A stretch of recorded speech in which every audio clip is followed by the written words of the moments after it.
যখন আল্লাহ রসুল সাল্লাল্লাহু আলাইহি সাল্লামের কাছে তার চূড়ান্ত অভিপ্রদান করলেন, এটা একেবারে শুরু থেকেই ছিল একটা বিপ্লব।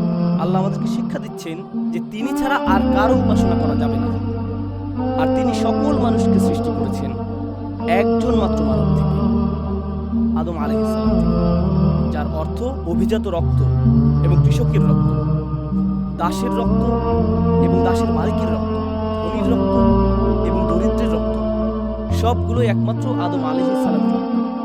এতে কোনো পার্থক্য নেই। আর যখন তারা আল্লাহর উদ্দেশ্যে নামাজ পড়বে, সেখানে অভিজাতদের জন্য আলাদা কাতার থাকবে না।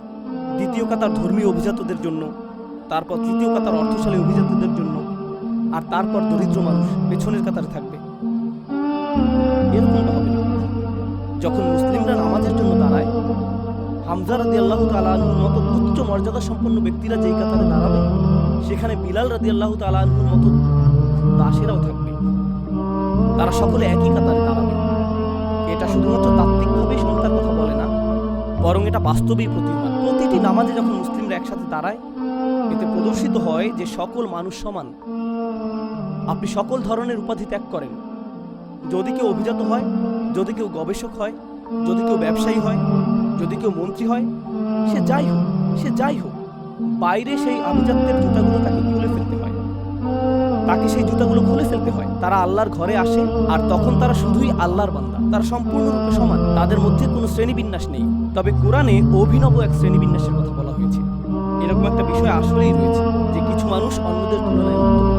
কিন্তু কোরআন কিভাবে এটাকে সংজ্ঞায়িত করেছে? ইন্না আক্রামাকুম ইনদাল্লাহি আতকাকুম। সবচেয়ে অভিজাত তারাই। এখানে অভিজাত শব্দটি খুবই গুরুত্বপূর্ণ, কারণ আরবরা যখন অভিজাত শব্দটি শুনতে পেল, তাদের মাথায় কি এসেছিল? এই 3 শ্রেণীর অভিজাতদের কথা তাদের মাথায় এসেছিল।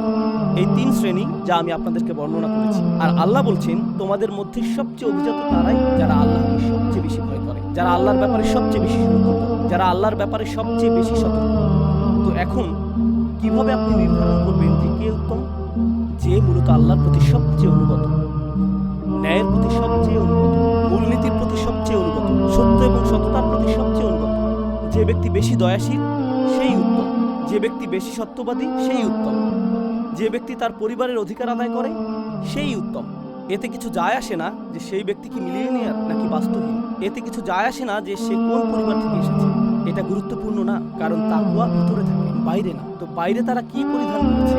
বাইরের চামড়ার আবরণ, অর্জন, স্বীকৃতি, এই সকল বাহ্যিক জিনিস এই অর্থে আল্লাহর কাছে অপ্রাসঙ্গিক। এই সব কিছু আল্লাহর কাছে অপ্রাসঙ্গিক।